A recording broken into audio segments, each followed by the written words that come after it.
नमस्कार मंडळी, आज खूप दिवसातून माझा व्लॉग येतो आहे. कारण मी एवढे दिवस माझी तब्येत पण खराब होती, त्यामुळे मी नाही बनवू शकले. तर चला आजपासून मी आणखीन सुरू करते. आज मी तुमच्यासाठी ना एक सिंपल अशी रेसिपी घेऊन आली आहे, ते म्हणजे व्हेज मंचुरियनची. इथे मी कोबी किसून ठेवला होता, त्यामध्ये मी 2 चमचे मैदा आणि 2 चमचे कॉर्नफ्लॉवर घातलं.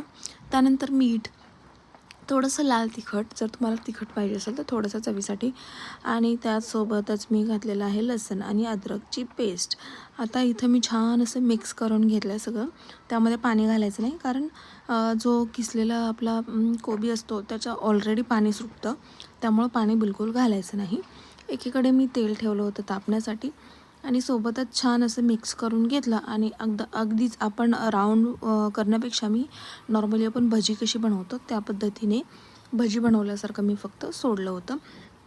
आणि एक लक्षात ठेवा, प्रत्येक वेळेस ना मंचुरियन बनवताना किंवा तळताना तर गॅस एकदम कमीच ठेवायचा, जेणेकरून ते क्रिस्पी होतात. क्रिस्पी झाल्याच्या नंतर मी काढून घेतले.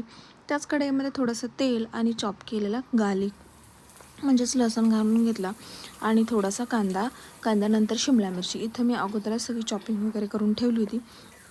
त्याचनंतर आपण घालायचं आहे सोया सॉस आणि चिली सॉस.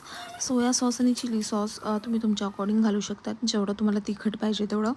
आणि तुम्ही इथं नॉर्मली तुमचा जो घरामध्ये सॉस यूज होतो तो पण घालू शकता, त्याने पण चव छान येते, पण मी नाही घातलं आहे. आता थोडंसं पाणी टाकून घ्यायचं आहे आणि थोडंसं त्याला एक उकळी येऊ द्यायची आहे. तोपर्यंत काय करायचं आहे, एका वाटीमध्ये किंवा एखाद्या प्लेटमध्ये कॉर्नफ्लॉवरना थोडंसं घ्यायचं आहे, 1 चमचा. त्यामध्ये पाणी टाकून त्याची स्लरी बनवायची आहे. स्लरी बनवून ती आपल्याला मंचुरियनच्या ग्रेव्हीमध्ये टाकायची आहे. याने काय होईल तर त्याला घट्टसरपणा येईल. त्याला घट्टसरपणा आला की आपण आपले मंचुरियन त्यामध्ये टाकून घेऊयात. इथे मी ग्रेव्हीवालं मंचुरियन बनवत आहे, म्हणून मी जास्तीची ग्रेव्ही बनवली आहे. तुम्हाला ड्राय बनवायचं असेल तर तुम्ही ड्राय थोडंसं कमी ग्रेव्ही बनवा. कशी वाटली रेसिपी मला कमेंट करून नक्की सांगा.